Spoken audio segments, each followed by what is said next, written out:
Bismillahirrahmanirrahim. Ada satu nasihat dari ulama yang luar biasa.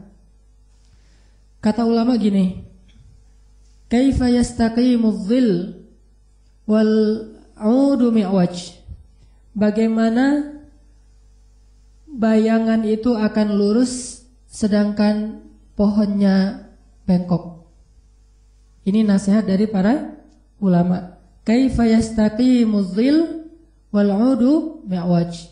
Bagaimana bayangan itu akan lurus sedangkan pohonnya bengkok.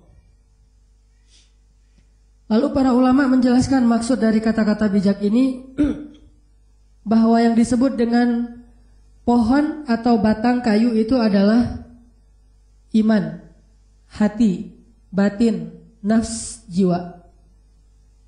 Sedangkan bayangan adalah zahir kita, perbuatan kita, akhlak kita, amal-amal kita, ibadah kita, itu adalah bayangannya. Jadi seolah-olah para ulama mengatakan, bagaimana mungkin amal seseorang itu akan lurus kalau niatnya nggak ikhlas?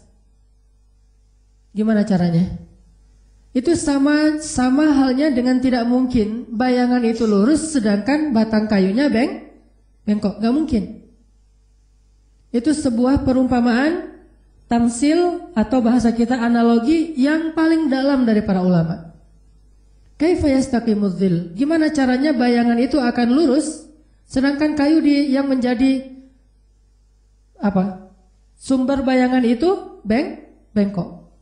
Gimana amalan seseorang itu akan istiqomah, akan lurus, akan baik kalau hatinya tidak ikhlas, bengkok hatinya. Sebagaimana doa supaya tidak bengkok hati gimana? Rabbana la tuzigh qulubana. Ya Rabbana, janganlah engkau condongkan hati kami kepada kesesatan, keduniaan, hawa nafsu dan seterusnya. La tuzigh qulubana ba'da idh hadaitana. Supaya lurus kita berdoa, ya muqallibal qulub, tsabbit qalbi. Ya sarrifal qulub, sarrif qalbi ila ta'ati. Atau bisa juga ulama mengatakan bagaimana hidup seseorang itu akan baik, akan bahagia, sedangkan hatinya dalam keadaan galau. Gak bisa. Kalau hati kita dalam keadaan sedih, maka kita berada di kondisi apapun, kita berada di tempat manapun, tetap aja sedih. Karena bahagia dan sedih itu berawal dari hati, bukan apa yang ada di sekeliling kita. Begitu juga ketika ulama juga bisa mengatakan kaifa yastaqimu dhil wal 'udu ma'waj atau mi'waj. Gimana caranya bayangan itu akan lurus sedangkan kayunya bengkok, juga bisa berarti bagaimana seseorang itu bisa beramal atau berakhlak mulia sedangkan hatinya mendengki. Susah. Mustahil orang bisa akhlaknya mulia kalau di dalam hatinya ada dengki. Susah. Orangnya pendengki banget, tapi akhlaknya sangat mulia. Itu dua hal yang tidak ketemu. Seperti tidak ketemunya kayu yang bengkok dengan bayangan yang lurus. Gak mungkin. Sehingga kalau kita pengen memperbaiki hidup kita, kalau kita pengen memperbaiki amal zahir kita, kalau kita ingin memperbaiki akhlak kita, perbaiki dulu hati kita, perbaiki dulu jiwa kita, perbaiki dulu batin kita. Sehingga kesimpulannya di situ ada the moral of story yang saya tulis di bawahnya, catatannya, jangan meluruskan bayang-bayang. Gak akan mungkin lurus. Jangan meluruskan bayang-bayang. Banyak orang yang sibuk untuk mendapatkan kebahagiaan, dia sibuk dengan bayang-bayang. Lari antara Bukit Sofa dan Bukit Marwah. Bukankah itu sibuk dengan bayang-bayang? Ketika Siti Hajar naik ke atas Bukit Sofa mencari air untuk bayinya Ismail, lalu di atas Bukit Sofa Siti Hajar melihat Fata Morgana, melihat bayang-bayang, melihat seolah-olah ada genangan air di seberang sana, sehingga dia lari ke arah sana sampai naik lagi ke Bukit Marwah. Sampai di Bukit Marwah melihat lagi ternyata ada genangan air, dia datangin ternyata tidak ada. Ketika orang ingin bahagia, banyak yang berusaha meluruskan bayang-bayang. Banyak yang berusaha untuk mencari fasilitas hidup, melengkapi fasilitas hidup. Ternyata kebahagiaan bukan berasal dari situ. Walaupun itu bisa menjadi salah satu faktornya, tetapi bukan berasal dari sana. Kebahagiaan berasal dari hati seseorang. Saya pernah baca sebuah artikel, kalau ini mungkin artikel buat motivasi bagi seorang ayah atau seorang ibu.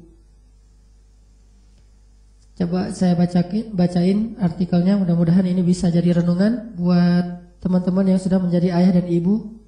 Maaf ya. Bagi yang belum, bisa jadi bahan nih. Ya, udah kehapus Nanti saya minta lagi sama istri saya. Istri ya, istri. Kurang lebih artikelnya tentang gini. Ketika seorang ayah ditanya, kenapa sih ayah itu sibuk banget cari uang siang dan malam, bekerja, pergi pagi pulang malam, sampai tidak ada waktu ketemu dengan anak-anaknya? Biasanya jawabannya demi anak. Kenapa ibu sibuk sekali dengan karirnya, sibuk sekali dengan mungkin home bisnisnya, dia bisnis di rumahnya dan segala macam dengan jualan online? Kata dia demi anak-anak.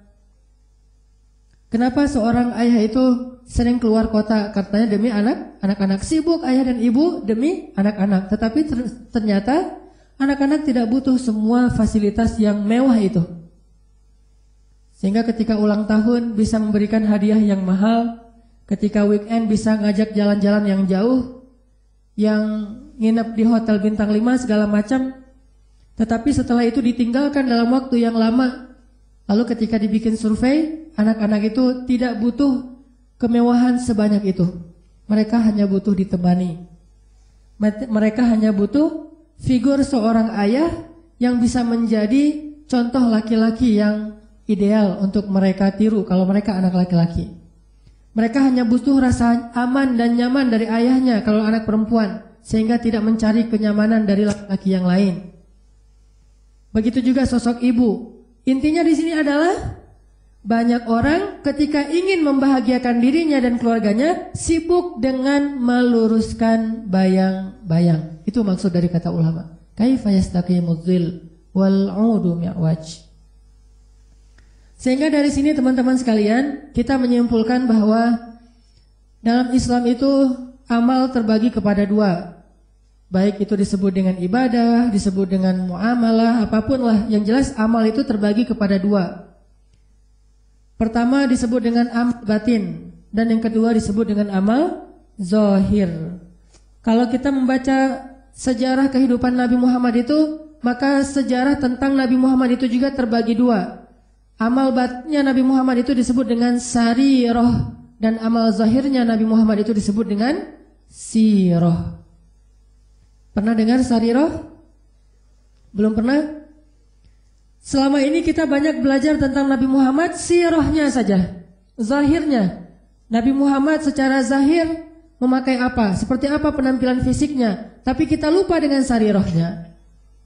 Kita mempelajari sirah Nabi Muhammad tentang zahir ibadah Nabi Muhammad, tapi lupa dengan batinnya.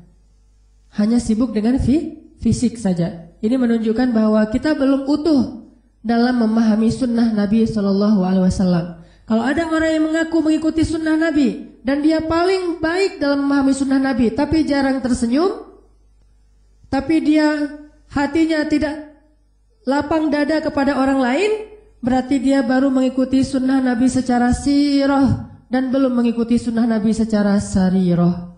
Berarti dia baru mengamalkan amal-amal zahir dari amal-amal Islam, tetapi dia masih mengabaikan amal batin. Padahal zahir ini sangat tergantung kepada batin. Innamal a'malu binniyat.